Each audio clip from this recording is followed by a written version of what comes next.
নমস্কাৰ মই নৱজ্যোতি এলপিইউপিৰ 4500 পদৰ কাঠফৰ ওপৰত কিছু কথা আজি আলোচনা কৰিম আৰু লগতে নতুন বিজ্ঞাপনৰ সন্দৰ্ভত কিছু কথা আলোচনা কৰিবলৈ চেষ্টা কৰিম কাৰণ বহু প্ৰাৰ্থীয়ে মোক জনাইছে যে যিসকল প্ৰাৰ্থীয়ে ইতিমধ্যে 5550টা পদত তেওঁলোকৰ মেৰিট লিষ্টত নাম উঠাবলৈ সক্ষম নহলে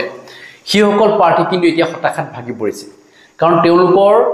এইটোৱে লাষ্ট চান্স মানে তেওঁলোকে 4500 পদৰ এপ্লাই নকৰিলে এতিয়া নতুন নিযুক্তি কাৰণ তেওঁলোকে বাদ চাইছে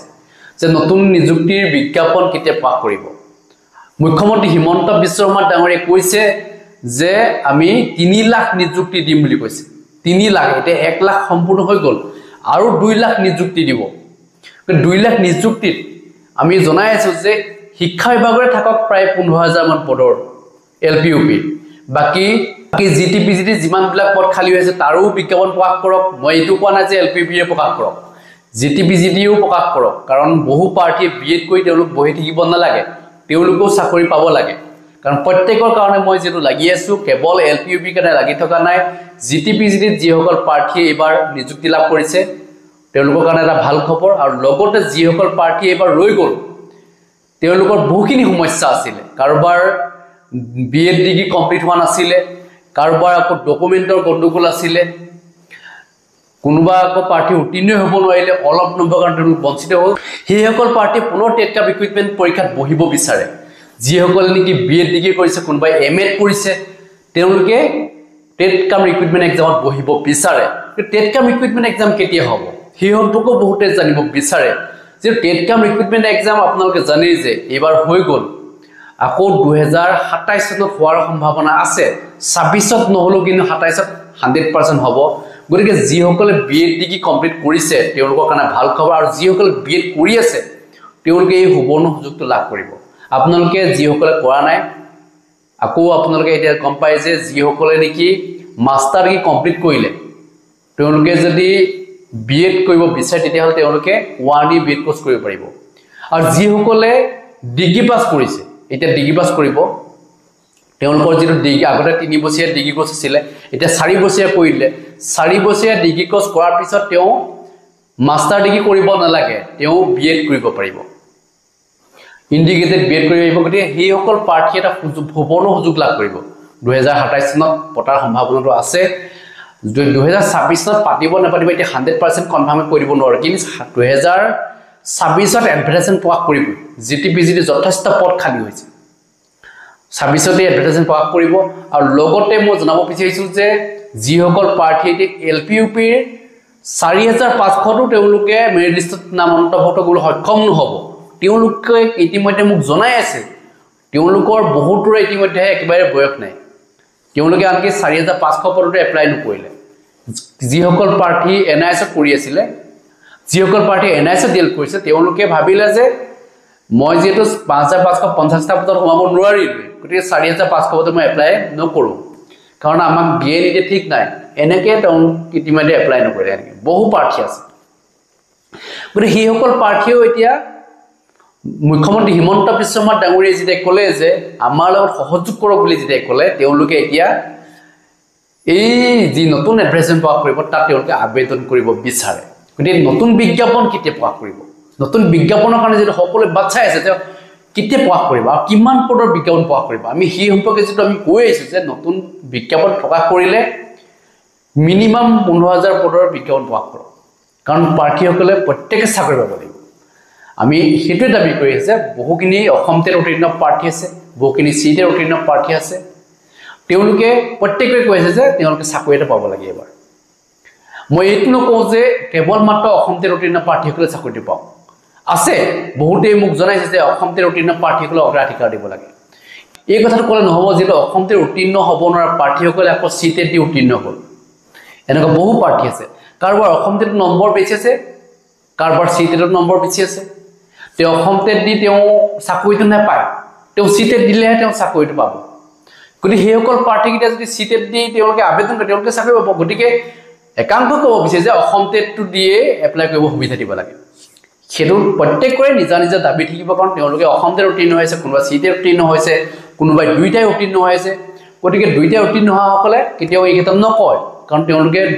সুবিধা দুইফালে ল'ব বিচাৰে গতিকে প্ৰত্যেকৰে নিজা নিজা সমস্যা থাকে মোৰো সমস্যা আছে আপোনালোকৰ সমস্যা আছে গতিকে এই সমস্যাবিলাক দূৰ কৰিবৰ কাৰণে আমি মুখ্যমন্ত্ৰী আৰু শিক্ষামন্ত্ৰী মহোদয়ক আমি লগ কৰিব বিচাৰিছোঁ গতিকে আপোনালোকে সহযোগ কৰিবই যিসকল প্ৰাৰ্থী ইতিমধ্যে ভিডিঅ' চাইছে তেওঁলোকে সহযোগ কৰিব কাৰণ মুখ্যমন্ত্ৰী হিমন্ত বিশ্ব শৰ্মা ডাঙৰীয়াই যিখিনি কথা দিয়ে কথা মতে কাম কৰি দেখুৱায় আপোনালোকে পূৰ্বে দেখিছে মুখ্যমন্ত্ৰী হিমন্ত বিশ্ব শৰ্মা ডাঙৰীয়াই কৈছিলে যে আমি এলপিইউপিৰ যি 5550টা বৰ নিযুক্তি অক্টোবৰ মাহতে দিম বুলি কৈছিলে কিন্তু অক্টোবৰ মাহত দিব নোৱাৰিলে এটা কাৰণে যেটা আপোনালোকে জানে জুবিন গাৰ্গৰ মৃত্যু হোৱাৰ কাৰণে কিছু নিযুক্তি প্ৰক্ৰিয়া পিছুৱাই গ'ল এতিয়া জিটিপিজি নিযুক্তি প্ৰক্ৰিয়া পিছুৱাই গৈ 13 তাৰিখ পালেগে খুব সোনকালে দিয়া কথা আছিল গতিকে জুবিন গাৰ্গৰ মৃত্যুৰ কাৰণে কিছু কাম বহুত পিছুৱাই গৈছে মানে কিছুমান কাম মানে বহুত পিছ পৰি গৈছে যাৰ কাৰণে ইতিমধ্যে শিক্ষা বিভাগে এডভাৰটাইজমেণ্ট প্ৰকাশ কৰাৰ ক্ষেত্ৰতো কিছু পলম হৈ গৈছে নহলে ইমান দিনে প্ৰকাশ হয়তো কৰিলেহেঁতেন গতিকে আমি শিক্ষা বিভাগক এটা আহ্বান জনাব বিচাৰিছো যে ডিসেম্বৰৰ পহিলাতে বা ডিসেম্বৰ শেষৰ ফালে যাতে এলপিইউপিৰ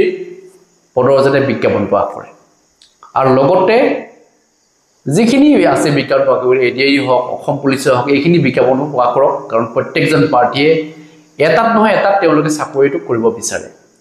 আপোনালোকে জানে যে বহুত কম্পিটিশন হৈ যায় বিশেষকৈ এডিআইৰ ক্ষেত্ৰত গতিকে এডিআইত সকলোৱে চাকৰি লাভ নকৰিব পাৰে বিশেষকৈ শিক্ষকসকলে এডিআইত চাকৰি খুব কম পাইছে মানে পাইছে খুব কম পৰিমাণৰ আছে তেনেকুৱা মানে তেওঁলোকে কেৱল শিক্ষক কৰিম বুলি তেওঁলোকে ওলাই আহিছে তেওঁলোকে কৈছে যে আমি শিক্ষকহে হ'ম আমি কাৰণ আমাৰ বয়স নাই আমি এডিআইত পৰীক্ষা দিয়া আমাৰ বয়স নাই এডিআইত এতিয়া 4th গ্ৰেডৰ চাকৰি কৰা আমাৰ বয়স নাই এডিআইত 3rd গ্ৰেডৰ চাকৰি কৰা তেওঁলোকৰ এটা বয়স নাই তেওঁলোকে কি কৰিব তেওঁলোকৰ এটাই লাষ্ট অপচন তেওঁলোকে শিক্ষক হ'ব পাৰিব শিক্ষক হ'বলৈ যাওঁতে তেওঁলোকৰ কিছুমানৰ বয়স প্ৰায় 3 মাহ 4 মাহ এনেকুৱা হৈ আছে গতিকে সেইসকলে কি কৰিব তেওঁলোকে সোনকালে বিজ্ঞাপন প্ৰকাশ কৰাটো ভাবি আছে আৰু বিজ্ঞাপন যেতিয়া সোনকালে প্ৰকাশ কৰিব তেওঁলোকে আবেদন কৰাৰ সুযোগ পাব গতিকে আবেদন কৰাৰ পিছত তেওঁলোকৰ সেই সমস্যাটো নাইকিয়া হৈ যাব তেওঁলোকে লাগিলে 2 বছৰ পিছতে চাকৰিটো পাওক 2 বছৰ পিছতে যাতে অসম চৰকাৰে চাকৰিটো দিয়ক ক'বলগীয়া কথা কিন্তু তেওঁলোকৰ বয়সটো থকাৰ আগত যাতে বিজ্ঞাপনটো প্ৰকাশ কৰে তাক লৈ মোক বহুতে জনাইছে গতিকে মই সেই কথাখিনিও জনাব বিচাৰিছোঁ সমস্যা সকলোৰে আছে নতুন সকলো সমস্যা আছে যিসকলে নতুনকৈ পাছ কৰিছে তেওঁলোকেও চাকৰি পত্ৰ আমি বিচাৰোঁ নপত্ৰ মই বিচৰা নাই কিন্তু তেওঁলোকৰ সুযোগ বহুত আছে কোনোবাই এতিয়া ডিএলএড কৰিছে বিএড কৰিছে তেওঁলোকেও অগ্ৰাধিকাৰ ল'ব বিচাৰে যে এইবাৰ যেটো সিটেট 8 ফেব্ৰুৱাৰীত অনুষ্ঠিত হ'ব তেওঁলোকেও বিচাৰে যে আমিও যাতে আবেদন কৰিব পাৰোঁ কিন্তু তেওঁলোকৰ বয়স আছে নতুনকৈ যিসকলে কৈছে তেওঁলোকে বয়স আছে তেওঁলোকৰ নম্বৰো বেছি সকলোতে তেওঁলোকৰ নম্বৰ বেছি তেওঁলোকৰ হাই সেকেন্ডাৰী ডিগ্ৰী মাষ্টাৰ ডিগ্ৰী সকলোতে নম্বৰ বেছি তেওঁলোকে মাত্ৰ পাছ কৰিলেই চাকৰিটো লাভ কৰিব গতিকে সেইসকল প্ৰাৰ্থীৰ আগত যিসকল নেকি উত্তীৰ্ণ হৈ আছে এতিয়া তেওঁলোকে 19 চনৰ পৰা 21 চনলৈকে উত্তীৰ্ণ হৈ এতিয়ালৈকে চাকৰি লাভ নকৰিলে এতিয়া 25 চন পাই গ'লে 25 চনলৈকে চাকৰি পোৱাই নাই সুদীৰ্ঘ তেওঁলোকে 7 বছৰ 8 বছৰ যুঁজিছে গতিকে ইমান দিন যুঁজাৰ পিছত যদি সেইসকলক যদি আমি চাকৰি এটা দিব নোৱাৰোঁ আমি চৰকাৰখনে যদি এই কথাটো চিন্তা নকৰোঁ তেতিয়াহ'লে তো নহ'ব কাৰণ তেওঁলোকৰ ভৱিষ্যত অন্ধকাৰ হৈ যাব গতিকে মই জনাব বিচাৰিছোঁ যিসকল প্ৰাৰ্থী ইতিমধ্যে উত্তীৰ্ণ হৈছে তেওঁলোকে অন্ততঃ মুখ্যমন্ত্ৰী আৰু শিক্ষামন্ত্ৰী মহোদয় যেতিয়াই তেওঁলোকে লাইভ আহে বা যেতিয়াই তেওঁলোকৰ যিখিনি পোষ্ট দিয়ে সেই পোষ্টত তেওঁলোকে কমেণ্ট কৰে যাতে আপোনালোকৰ যিখিনি সমস্যা আছে বিজ্ঞাপনৰ সম্পৰ্কত যিখিনি কথা ক'বলগীয়া আছে কথাখিনি জনাওক আৰু আপোনালোকৰ সমস্যাখিনি সম্পৰ্কে জনাওক কাৰণ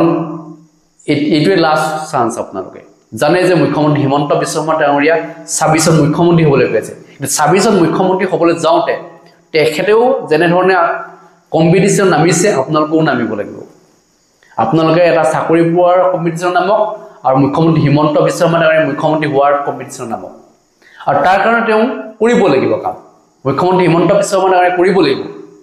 যথেষ্ট কাম কৰিবলগীয়া আছে আৰু এতিয়া কৰিও আছে আৰু কৰিম বুলি কথাও দিছে যে 3 লাখ নিযুক্তি দিম বুলি কৈছে 3 লাখ নালাগে আমাক 2 লাখ 1.5 লাখেই দিয়ক কিন্তু সকলোৱে পাওক অভাৰল্পিং যাতে নহওক আমি অভাৰল্পিং হয়তো কেতিয়াও নিবিচাৰোঁ এতিয়া যিকেইজনে ইতিমধ্যে চাকৰি লাভ কৰিছে 5550টা পদত তেওঁলোকৰ নাম কাটি পেলাই এতিয়া যিখন মেৰিট লিষ্ট প্ৰস্তুত কৰিব 4500 পদৰ তাত কাট অফ কিমান যাব সেই সম্পৰ্কে মোক বহুতে সুধি আছে যে কাট অফ কমিব কিয় কমিব যদিহে এইসকল প্ৰাৰ্থী অভাৰলেপিং নকৰেগৈ 5550টা পদৰ প্ৰাৰ্থীসকলে যাতে অভাৰলেপিং নকৰায় তেওঁলোকে যদি এলপিত পাইছে তেওঁ যদি ইউপিত চাকৰিটো কৰিবলৈ যাতে নাযায় মানে সুবিধাটো চবেই ল'ব বিচাৰিব কিন্তু কিছুমান হয়তো নাযাবও পাৰে সেই তেনেকেই ধৰক এতিয়া কোনোবাই এলপিত পাই আছে তেতিয়া ইউপিত ল'ব বিচাৰিবই 4500 তেওঁলোকক অলপ নম্বৰ কাৰণ তেওঁলোকে এবাৰ চাকৰিত নাপালে এলপিত বা ইউপিত তে ইউপিত ল'ব বিচাৰিব 5550টা পদৰ সেই যিটো এলপি বস্তুতে এৰি থৈ আহিব এজন মানুহ ধ্বংস কৰি থৈ আহিলে নে কোনোবাজনে এলপিত কৰিম বুলি তেওঁ আশা কৰি আছিল এলপিত পালেও মোৰ হ'ব কাৰণ চাকৰি এটা লাগে মোক সেই মানুহজনক বঞ্চিত কৰি আহিলে নাই গতিকে মই জনাব বিচাৰিছো শিক্ষা বিভাগক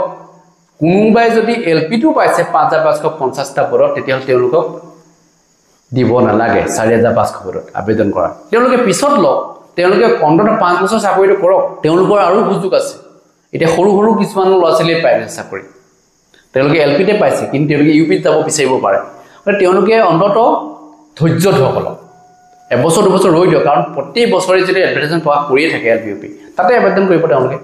4500 তাতে তেওঁলোকে আৰু আহি পেলাই যাতে অভাৰলেপিং নকৰা আহি পেলাই তাৰ কাৰণেও ইতিমধ্যে চৰকাৰখনে চিন্তা কৰি চাব লাগে আৰু তাৰ কাৰণে যাতে যিখিনি ব্যৱস্থা ল'ব লাগে লওক সেইখিনি আমাৰ জনাবলগীয়া আছিলে যদি আপোনাৰ কিবা ক'বলগীয়া আছে এই ক্ষেত্ৰত নিশ্চয় কমেন্ট সেকশনত জনাব কাৰণ আপোনালোকৰ সমস্যাৰ কাৰণে ইতিমধ্যে মই চেষ্টা কৰি আছো যিখিনি পাৰো মই ফালবা কৰি যাম কাৰণ আপোনালোকে জানেই যে যেতিয়া 2021 চনত অসমতে হৈছিল তেতিয়া মই বহুখিনি মানুহক সহায় কৰিছিলো কেনেকৈ সহায় কৰিছিলো কোনোবা টেট উত্তীৰ্ণ হ'ব পৰা নাছিলে তেওঁলোকৰ মনোযোগ এটাই আছিল যে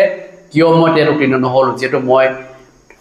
90 পাব লাগিছিল মই জেনেৰেল কেটেগৰী পাৰ্টি কিয় মই 90 নাপালো কিয় মোক ফেল কৰাই দিলে ওবিসি এসটি এসসি কেটেগৰী মানুহসকলে কৈছিল যে কিয় মোক এটিথি নিদিলে এইবিলাক কোৱেশ্চন ভুল আছিল বহুখিনি কোৱেশ্চন ভুল আছিল কিয় মই নাপালো এইখিনি কোৱেশ্চন নম্বৰটো আমাক কিয় যোগ কৰি দিলে আৰু এই যিবিলাক সমস্যা সম্পৰ্কত মই যেটো মাত মাতিছিল আৰু অৱশেষত টেটৰ ৰিজাল্ট দুবাৰ কৰি দিলে ৰিভালিউচন হ'ল গতিকে আমি সেই পৰ্যায়টোলৈ আমি গৈছিলো এটা সময়ত গতিকে এতিয়াও আমি সেই যিখিনি মানুহ উত্তীৰ্ণ হ'ল অলপ নম্বৰ পালে যিসকলক নেকি মই সেই তেনে ধৰণে আমি পাছ কৰালো গতিকে সেই মানুহখিনি এতিয়াও কৈ থাকে যে আপুনি কিবা এটা ব্যৱস্থা লওক আৰু তেওঁলোকৰ এই সমস্যাটোৰ ক্ষেত্ৰত মই বুজি পাইছো কথাবিলাক তেওঁলোকে যিখিনি কৈ আছে যে তেওঁলোকে আৰু চাকৰি পাৰ তেওঁলোকৰ বয়স একেবাৰে গুচি গৈছে কাৰণ 2021 চনতে উত্তীৰ্ণ হয় 25 চন পাই গ'ল গতিকে তেওঁলোকে উটা চাকৰিটা গতিকে তেওঁলোকেও চাকৰিটো পাওক মোৰ ফালৰ এইখিনি জনাবলগীয়া আছে যদি কিবা ক'বলগীয়া আছে নিশ্চয় কমেন্ট সেকশনত লিখিব ধন্যবাদ জয়